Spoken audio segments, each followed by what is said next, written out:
Hola, esta es la primera parte de 3 partes de Diálogos Beatos, una conversación con Miguel Antonio Chávez, autor de la novela Yo Beato, publicada hace poco en España por editorial In Limbo. Vamos a hablar un poco acerca de quién es Miguel Antonio Chávez. Permítame presentarlo. Miguel Antonio Chávez, nacido en Guayaquil en 1979, Master of Fine Arts en escritura creativa en la Universidad de New York y candidato a PhD en Hispanic Studies del Western University.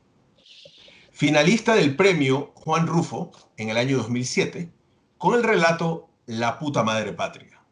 Y primera mención del concurso nacional de dramaturgia José Martínez Queirolo de la Casa de la Cultura de la provincia del Guayas, año 2009. Elegido por la Feria Internacional del Libro en Guadalajara como uno de los 25 secretos mejor guardados de América Latina. Además de relato y dramaturgia, ha publicado las novelas La maniobra de Heimlich en el año 2010, Arte y Literatura 2014, y Conejo Ciego en Surinam en el año 2013. También editada en Quito, Nueva York y México. Ha aparecido en varias compilaciones de cuentos en Hispanoamérica, como 22 escarabajos, antología hispánica del cuento Beatle, año 2009.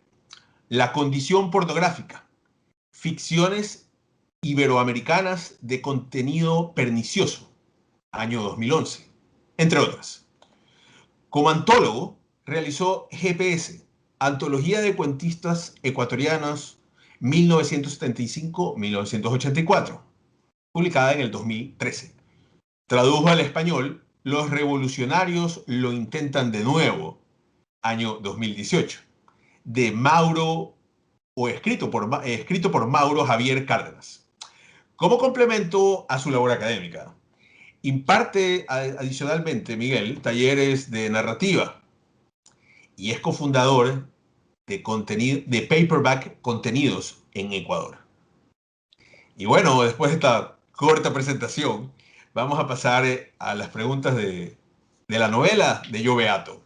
Y después de esta introducción de Miguel, vamos a leer un pequeño extracto del prólogo de Andrés Neumann sobre la novela Yo Beato. Un delirio ibérrimo, un compendio de herejías y también un divertimento aterrador.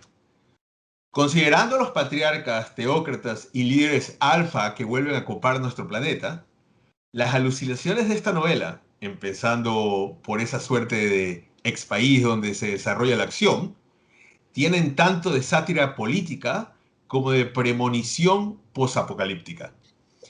Quedan así retratados ciertas fuerzas colectivas de magnitud proporcional a su espanto. En otras palabras, la destrucción de lo que somos incapaces de construir. Bueno, después de esto de aquí, de este fantástico prólogo, me gustaría un poco que me cuentes qué es la teocracia al estilo de Graciano Moreno Lange, que se habla en tu novela. Bueno, para empezar, tendríamos que hablar de lo que es una teocracia per se, o como yo entiendo una teocracia, ¿no? Se supone que en una democracia, además de que ocurre la voluntad popular y que esa persona que es un representante del pueblo gobierna, ¿no? Como un mandatario puesto ahí por sus mandantes y que sus leyes pues corresponden a leyes que gobiernan sobre todo tipo de personas, se supone, sin ningún tipo de discriminación por creencia, por, no sé, pues, etnia, lo que sea. En una teocracia, pues, las leyes claramente están casi equiparadas con una religión. Es decir, que la verdad revelada de las religiones es casi igual a una ley civil. Entonces, en este caso, bueno, teocracias existen en el mundo. Podemos ver un caso, por ejemplo, en Irán, la República Islámica de Irán, ¿no? Pero, por ejemplo, el Vaticano también técnicamente es una teocracia, porque lo gobierna un papa, ¿no? Claro. Pero en este caso, el tipo de teocracia en este caso, que es fundada por este personaje del cual hablaremos después, Graciano Moreno Lange, es una especie de sistema distinto que fue impuesto luego de una tradición democrática pues de cientos de años, como un típico país latinoamericano que se inició en las primeras décadas del siglo XIX y todo eso, pues acá literalmente ya cambia por completo. De hecho, lo más, digamos, también absurdo que sea en la novela es que el país, que antes se llamaba Ecuador, se cambia de nombre y se cambia un nombre también por demás religioso, ¿no? Que es la República del Sagrado Corazón de Jesús, que ya también hablaremos un poco de eso. Entonces, claro, esta teocracia se da pues ya a un grado más extremo, en donde el catolicismo se convierte en la base fundamental para ser ciudadano, eh, como una forma también de identificación social, ¿no?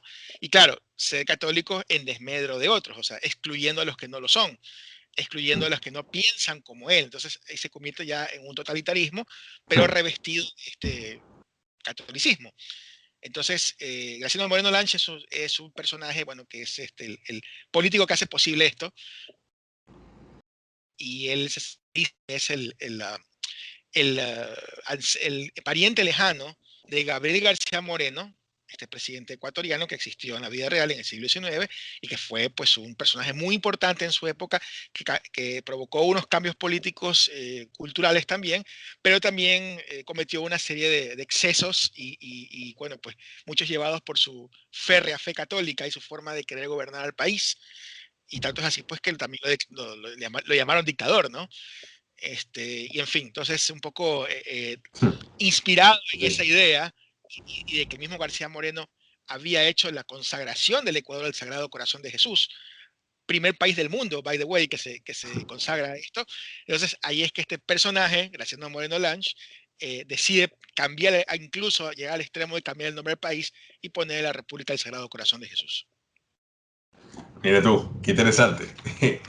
¿Y, ¿Y por qué crees tú que, en este caso, como nos has contado, la República del Sagrado Corazón de Jesús permite que este personaje, Graciano Moreno Lange, llegue al poder de esta república como un dictador? ¿Qué crees que ha pasado ahí? Bueno, aquí son varias cosas y algunas de las cosas las puedo saber yo y las otras cosas las podrán intuir los lectores, ¿no? Esta es una novela que fue pensada de alguna manera, no solo teniendo como lectores a los ecuatorianos, yo también me puse ese gran desafío porque no quería solo tener lectores locales, quería un poco universalizar esto y en este caso pues pensando mucho más en los lectores hispanoamericanos, ¿no? O iberoamericanos. Porque de alguna otra forma muchos episodios de la historia latinoamericana, cambiando un poco los personajes, ciertas circunstancias, hay ciertos factores comunes que se dieron, ¿no? Como por ejemplo la lucha de conservadores y liberales en el siglo XIX, de alguna u otra manera en las nuevas repúblicas latinoamericanas se fueron dando, ¿no? Incluso pues con guerras civiles y todo eso, ¿no? Entonces, eh, este presidente, este mandatario, y de hecho mi novela, Yo Beato, está centrada en la etapa, es como decir, o sea, el tipo lleva gobernando 20 años, pero la novela no le interesa, o a mí no, como autor no me interesa hacerme cargo de los 20 años del gobierno, sino es como su última etapa, es como la decadencia de Roma, ¿ya? Son esos últimos Ya. momentos ya que entra en decadencia, ¿ya? Entonces, ¿qué pasa? Claro, para que algo entre en decadencia es porque algo tuvo que haberse dado, tuvo que haberse eclosionado. Y uno de los motivos que al menos se sugiere en la novela, porque lo que yo voy a decir también son cosas que sugiero, pero que como te digo, yo estoy seguro que muchos lectores van a poder encontrar muchas más cosas interesantes, es que de alguna u otra manera la corrupción que tanto se habla en Latinoamérica, en el mundo, pero sobre todo en Latinoamérica y en un país particularmente como Ecuador, tiene raíces que no solo son de apego a las leyes, sino de apego a la moralidad. La moralidad en un país tradicionalmente católico como el Ecuador, o que al menos dice ser católico, en muchas de sus acciones y en los símbolos que representa o se representa a sí mismo como país, ¿no? Y con esta consagración que en este caso, como ya mencioné, ocurrió en el siglo XIX y que ahora, curiosamente, este año se ha vuelto a consagrar con el actual presidente del Ecuador, cosa Correcto. bastante curiosa y un Sí, poco sí. hasta media joveatesca. Curioso porque la novela salió un poquito antes que este hecho. Este, claro, lleva a pensar por qué se pudo, ¿verdad? O sea, muchas condiciones sea, pero básicamente este man se erigió como un tipo pues que hablaba muy bien, que trató de rescatar aquellos valores olvidados y resultaba pues que de alguna manera en su entendimiento él pensaba que este tipo de proyecto teocrático iba a ser como una forma ya mucho más radical de ponernos todos así como garraya y decir, bueno, carajo, se comporta bien o se comportan bien, ¿no? Claro. Entonces, claro, obviamente como esta es una distopía satírica, lo Eh, satírico está aquí como una impronta, como una forma de crítica social, por supuesto, y ahí es cuando este presidente pues aboga un poco por este tipo como te digo, de moralismo católico, de pudor en lo sexual, en la forma de cómo nos relacionamos en sociedad. Entonces, trae esta idea, este imaginario que en un momento, como es García Moreno, y lo intentó implantar con su constitución, en donde solo podía ser, para ser ciudadano ecuatoriano, podía ser católico. Bueno, este reloaded, mucho más exagerado y mucho más intenso, se da a mediados del siglo XXI, porque esta novela ocurre más o menos a mediados de este siglo, y es un gobierno que lleva 20 años. Entonces, prácticamente esta es como la última parte de ese gobierno. Ya se nota que hay un cansancio, se nota que... O sea, ¿qué pasa? Curiosamente, y ahí tú me preguntas también por qué se da esto, me pareció interesante a medida que iba haciendo la novela que los personajes que vivían en este mundo eran más interesantes que el mismo Graciano Moreno Lanchi. Entonces ahí es que surge el enano Miratis Purislinga, la Madre Brígida, el Doctor Vela, que son estos personajes que están como en backstage, pero que igual viven en esa realidad y que sus vidas están tocadas directamente por esta teocracia. Entonces, en ellos se centra más la novela. Entonces, Graciano es como decir ese gran paraguas simbólico, ideológico, que permea y que oprime de alguna forma y que ya están acostumbrados, porque de alguna forma incluso muchas personas hasta terminan acostumbrados a estos tipos de regímenes totalitarios, sea de izquierda o sea de derecha.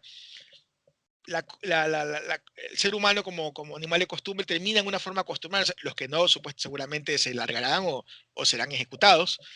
Entonces, un poco en este melting pot se da en esta historia, como te digo, que es una historia que ocurre unos años más en el futuro, pero no tanto más allá de la mitad del siglo XXI. Pero mira, qué interesante, y sobre todo las coincidencias con los tiempos actuales. Bueno, tenemos todavía, hay mucho para hablar respecto a los personajes que acabas de mencionar y un poco más del mundo en el cual se desenvuelve la novela.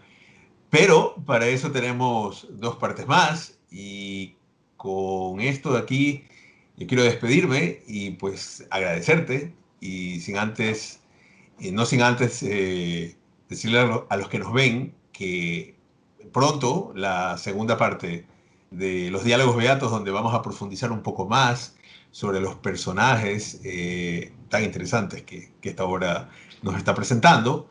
Y pues eso es todo por ahora y te agradecemos mucho por tu tiempo, Miguel, y esperamos, pues nos vemos pronto para la segunda parte. Que estés muy Muchas bien. gracias, Ignacius. Muchas gracias.